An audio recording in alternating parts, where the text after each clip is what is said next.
Hello, everyone. My name is Austin Belzer from Austin B Media, and welcome to a unique interview from South by Southwest 2025. Talking to Liam from corto.alto, composer, producer, multi-instrumentalist, and self-proclaimed jazz head.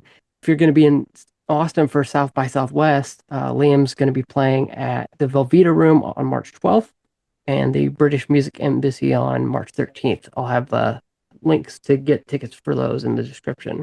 But welcome, Liam. Austin, it's nice to chat. To chat with you too. I don't really get. I know we were talking about this in the pre warm ups or whatever, but I normally don't get the opportunity to talk to musicians a lot. Yeah, you Um, say you cover a lot of film and TV, mhm. so that's cool. I'm Yeah, I'm honored to be one of the musicians on your website. crazy. Like I Up by Southwest stuff is crazy because I one day I just opened my inbox and it was like, hey, we're Warner Records. Here's this like press release about Benson Boone's new single, and I'm like, what? It seems to be because I've this is my first time going to South by Southwest, and it seems to just be a kind of a week of madness. Is I mean I get 4 emails an hour, so that's like about 100 emails a day. So the last 3 days have just been email after email after email. I mean, I know a lot of musicians in Scotland that have been to the festival before and played various like showcases and that, and I've heard nothing but good and fun things, and I'm excited to eat barbecue food and check out some music. And it's currently like 4 degrees in Glasgow, so I'm excited to get in some sun. Yeah, it's That's, like 70 in Austin right now, I think. So oh, yeah. you're Fahrenheit, so I'm what's seven Oh, Celsius in so what's like what would four. that be? Think like 20, I think the way I remember it is 28 degrees is 82 Celsius. That sounds nice to me wherever you are. So Yeah, it sounds better than here anyway. better than single digit. But yeah, thank you again. Let's talk about like your music. You describe your music as like a blend of traditional jazz with modern digital influences. Yeah. You, I said earlier, self-proclaimed jazz head. Did the internet shape your sound? I was always kind of into so much music growing up. I really listened to a lot of like 90s hip hop when I was younger. So Tribe Called Quest, so stuff like this. And I was like really into that as a kid. But at the same time I was kind of doing the classic, playing an instrument in band and in school. So them kind of worlds ended up, together. And I wasn't a kid who kind of didn't enjoy playing music. I really did love playing jazz and stuff, especially since I started playing trombone. Because I started playing guitar and bass first, and then when I moved on to trombone, it was kind of a whole new thing. And reading music and playing in a big band and playing in a trombone section, and playing with other musicians more. I think that was like the kind of turning point for me musically. And then as I got older, I got into production and really love electronic music, UK dance music. I suppose the UK's got a lot of it's this a rich culture of jungle music and broken beat and house and a lot of that music's influenced by American music, especially Black American music. So I suppose for me it's just like I've always had very varied interests, and when it came to making my own stuff, I suppose everything just came out. It wasn't really intentional. I wasn't going like I want to make jazz with soul or drum and bass and jungle. I just kind of write music, and I suppose every artist is just what they output is just a kind of big of what you've kind of taken in the whole over the years. So yeah, I suppose. I That's a great answer. Because I think we are our influences. Like I always say, my movie and TV reviews are rooted in reading the newspaper reviews. Yeah, Growing up in the newspaper, like that little short blurb where uh, they have the snappy headlines and, the star rating comes from yeah, that and a lot of that. So yeah, I totally get that. yeah. Um, But I suppose, yeah, talking of movies and film and stuff as well. I've always been into, I've been a big fan of both of them things. So I think as well, like growing up, you come from not just listening to that kind of intentionally listening to music. There's some music all around, and I think yeah, I was always absorbing that. Sure. I want to key in on like I know you said you it wasn't like an intentional thing to be did like this jazz and modern digital thing. I find it so interesting because I know other artists in the jazz space have kind of talked about jazz kind of going through its second age, so to speak. I know artists like Lavi have talked about, really wanting to bring the genre back. And I'd love to hear jazz, I think, was ever really dead. Hear your thoughts on, the revitalization of the genre. Yeah, I think there is definitely, as I've been working as a jazz musician, I've been doing it since I was 16, and I graduated college when I was 16, so I was very young, and I've been working since then. And even since then, it's kind of had such a resurgence in just the kind of, I don't know, the capacity of audience that audience that you can have. I think, in the UK, I suppose I can speak for the UK more than, because I'm not really clued up on the American scene as much. But in the UK, we have We Out Here Festival, which is a massive, massive music festival. It's really based in jazz, and we have loads of venues and loads of promoters and loads of, yeah, that kind of promote jazz and jazz radios. And I think all of that together mixed with kind of maybe that Spotify and streaming has been quite terrible for a Sure. lot of artists.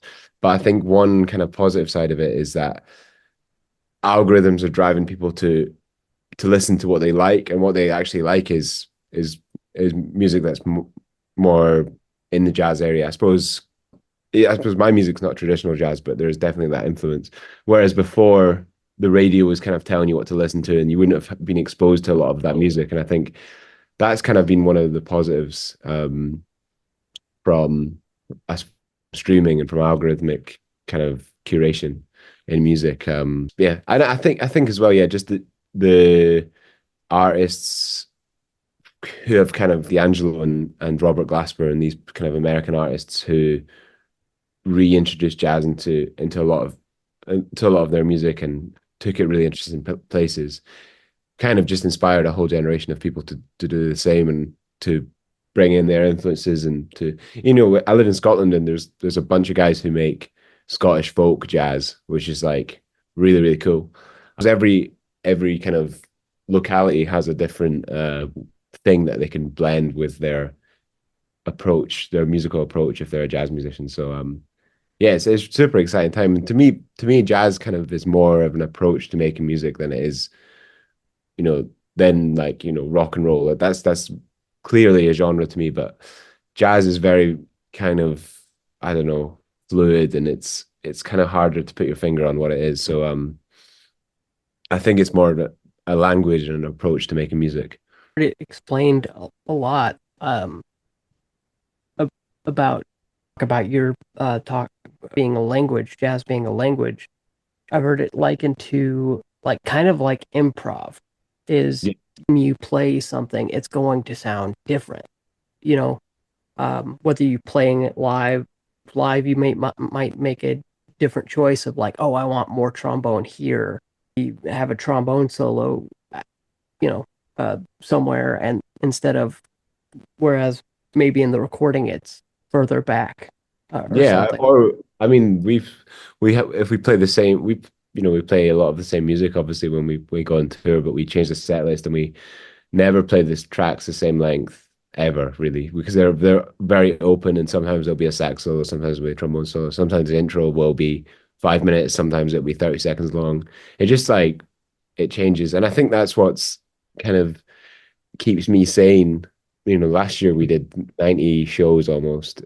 I never got bored of playing that music because, when you're playing with people that you know and you kind of can take risks with, and you feel really confident playing with, you just end up like, purposely tripping each other up and playing you're basically just playing with the music. And I suppose it's like playing music. I suppose that phrase is so used that you kind of forget that the word it plays in there.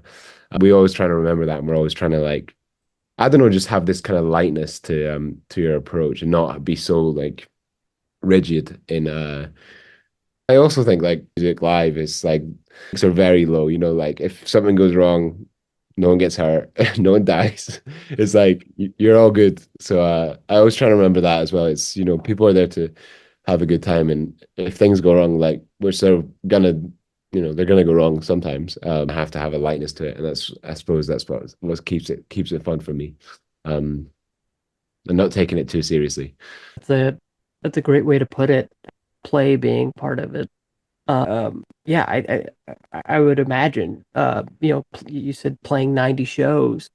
I would imagine, like if I think of some of these pop stars who are singing the same songs for like Yeah, years, and I'm like, I don't think I could do that just singing the same song. I'd be like, all right, I gotta get in the studio to yeah.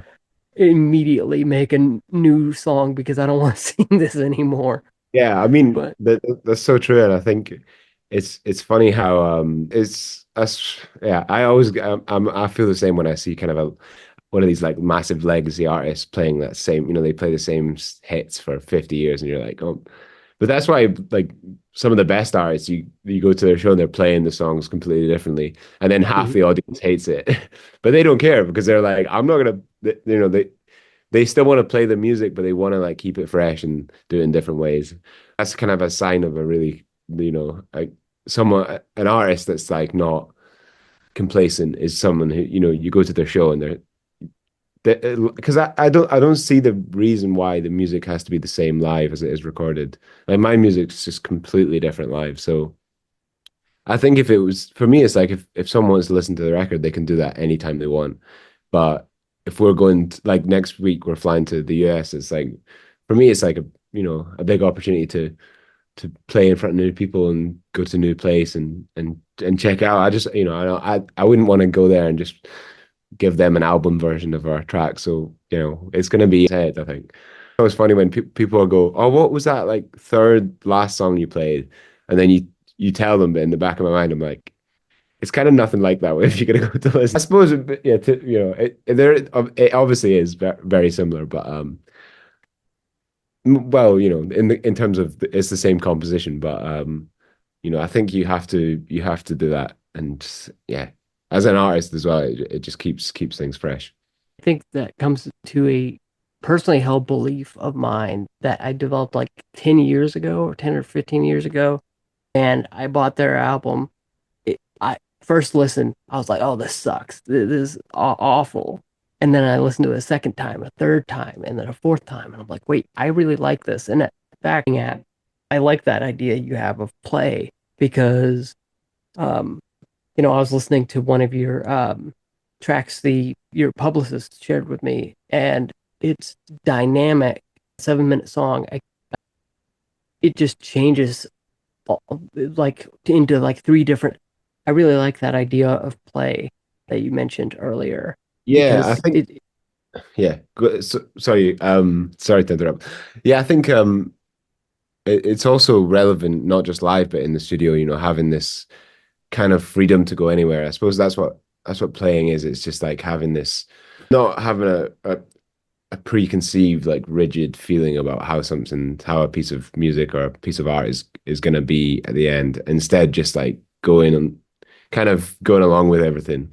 And I think I do that a lot in my productions. Like if I've got an idea for a tune and then I come across something completely random, whether it's like a weird little synth sound or snare sample or rhythm or melody or chord progression, just kind of if something like tickles my ear and something's like, oh, I'm like, that's cool.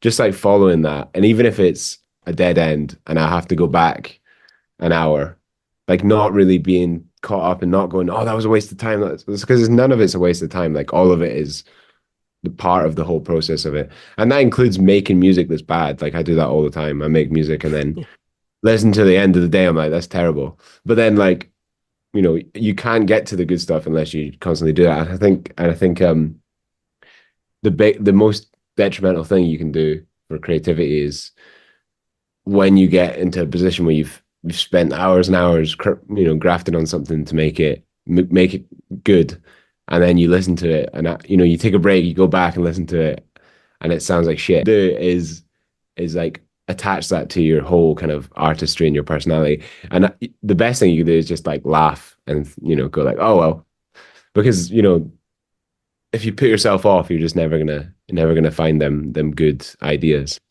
And it's just about doing it over and over and over again until, and then I suppose the good ideas come more the more you do it. But yeah, not kind of attaching yourself on them bad ideas, I would say.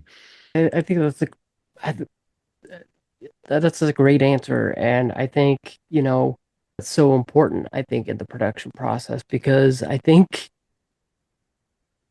some artists are actually afraid to make that big leap. I'll listen to an artist over artist Mm. before because I'm like, you're not taking a creative risk with this album. You're doing the same thing you did 2 albums ago or 3 albums ago. Well, I'd love to hear actually about the production process of an album. What's that like? I know you talked a little bit about it, like having bad songs and just playing with synths and things like that. Just the process of for me making music is just make loads of music and then and then kind of I can go into what that means in a second, but I think the general process is for me is just like I go through a period, whether it's 2 or 3 months of every day I'm making 2 tracks minimum, maybe sometimes 5 tracks. If depends on how much time I've got and what else I'm doing, but I'll make music for months and months and then usually leave it alone for a little bit and I'll have a huge folder and then listen to everything and go, oh, that's cool. Oh no, yeah, and then try and find how I piece it all together and start to like create a narrative of an album, like a sonic narrative of like how I imagine what that album would be like. I start a lot of stuff by sampling is quite a I suppose this is why my music's quite influenced by hip hop because I really love using sampling and not sampling other records but sampling things that I've made. So I'll maybe like play in a bass part that I've kind of loosely got and then I'll chop it up and sample it and then kind of re-sample that and yeah, so basically just yeah, like I'm talking about playing around, just it could be a rhythm, it could be a little tiny percussion sound, it could be a synth sound like you say. So anything you can get an idea from something. But for me it's more about the can have a B flat, but it could be a B flat in the most interesting synths you've ever heard, like really, really, and then that can inspire a groove, and that's where I kind of like to start. I suppose for me as well, I like to imagine what something would be like, and not, but like I said before, not strive for that. But at the start, you're kind of like, what does that note sound like on that synth? Like, what kind of groove feeling is that given? Is that like an evil sound? Like, and then the groove and the bass line should be kind of evil together with it, or they could be juxtaposed, or all these kind of questions you have at the start. Million roads to go down with everything, and that's the kind of terrifying thing of making music. It's just like there's endless possibilities, and that's also the exciting thing because there'll never be a day where all the music's been made. Um, so yeah, I suppose without getting really technical yet, that's kind of how I do it. And it could be sometimes I'll write a tune on guitar, sometimes I'll write on piano or trombone, but it always kind of comes back to the production thing, and I make a lot of demos, and then I'll bring them to the band, and then we'll play them live, and then I'll record them, and then I'll sample it and chop off, and then maybe record it again, and it just depends. Sometimes it's very easy. Sometimes we record it and that's it done, and sometimes it's record it 3 times and then delete it and go back to the first thing. A mad process, but I hope that answers something. I really love the part of your answer where you talk about sampling your own music because I don't think that's something that really happens. Usually when somebody samples something, they're like, about somebody else's music for Mm. maybe like a beat or something like Yeah, yeah, Kendrick Lamar, just to use a recent example, Luther Vandross song in one of his GNX tracks. So yeah, that's actually kind of interesting. I don't think I've heard of that before, sampling your own music. every album of mine, obviously apart from the first one, I've kind of sampled the previous record. I think it's more just when I get to something and I go, oh, what could that do? And then I go, oh wait, I've got this little synth sound in that previous album that I really liked, and I'll just because that's the thing for me. I'm just like, I don't really care about reusing stuff like that because I think it's if and it's always disguised, and sometimes it's more obvious than others. But I don't think there's anything wrong with that. And also, it's not. I suppose it's not royalty free if you're on. Get it as if you're on one label and then you sample a record from another label for. But you just have to disguise it, I would say. Maybe like down a key or something like that, or Down a key or reverse it or slow it down or chop it up. Hell, yeah, we're getting into the secrets. well, I won't make you give too many of your secrets away. Like what if you had like one thing to do next? I would love to hear like what kind of like new thing you'd love to work on, or maybe next album. And by the way, congrats on getting shortlisted for it was a Mercury Prize. Mercury Prize last Yeah. year for Bad New Names. Congratulations on that, by the way, for the Um, shortlist.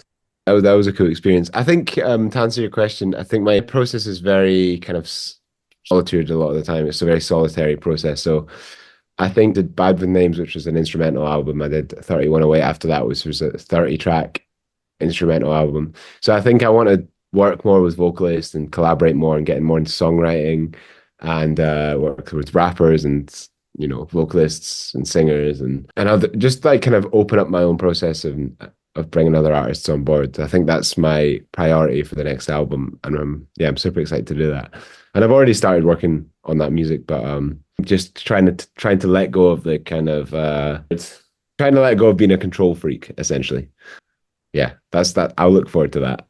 Oh, I was wondering about that. I was like, you kept saying like solitary process, and you're talking about, hey, I want to collab with other people. And I'm like, Yeah. I'm thinking in my creative brain, I'm like, collabing with other people, that means I have to give up some of the control. But I think just being open to other people's ideas is where some of my favorite music is collaborative. I think most music nowadays is collaborative, and all of my music is collaborative. I suppose with the art, I don't play everything. I've got a drummer that I play with all the time, Graham Costello. He's an incredible drummer, and all the guys I play with in my band. So I suppose, but I'm more talking about the actual composition and the lyrics and stuff where you kind of have to give up that kind of portion of the of the process to another creative person. So yeah, but I'm really looking forward to it. I'm sure it'll be interesting and it'll definitely be an adjustment, but we'll see. We'll see how it goes.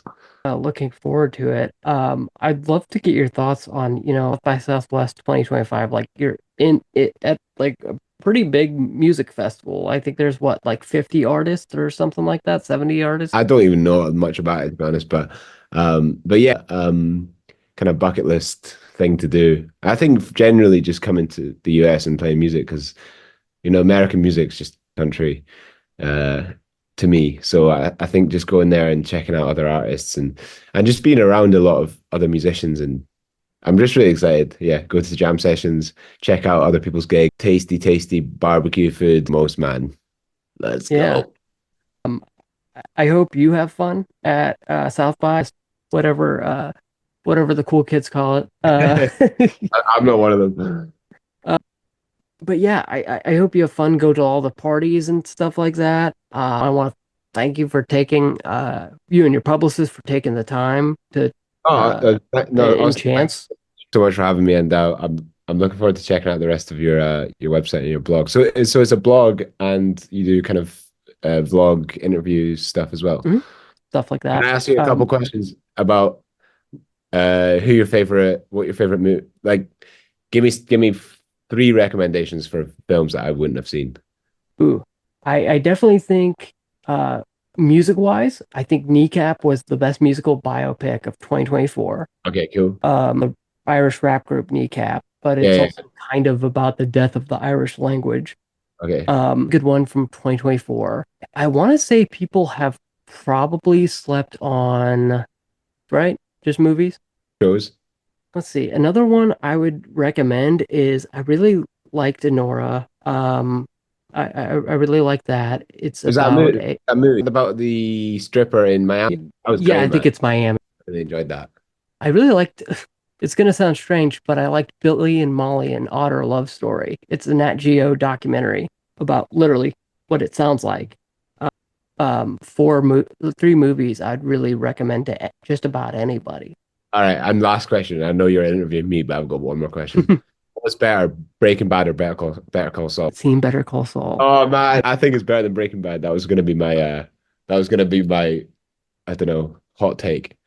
Yeah, my sister keeps trying to get me on it, but I was like, I want to like wait until all of it's out. And Yeah, I it, know, I know. it's so good. Please start it if you have time. Better Call Saul. It's excellent, man. Vince, and I'm really excited. Vince Gilligan's releasing a new thing next year, with Yeah, Rhea. for Apple TV Plus. Yeah, Yeah, I've I seen that. think. I'm so excited. Rose in Better Call Saul. Rhea Seehorn. She's incredible. Amazing. But yeah, check that out. And it's been great to chat to you, man. Thank you so much. Yeah, thank you. See you at South by where The Room, March 12th. that's right. British Music Embassy, March 13th.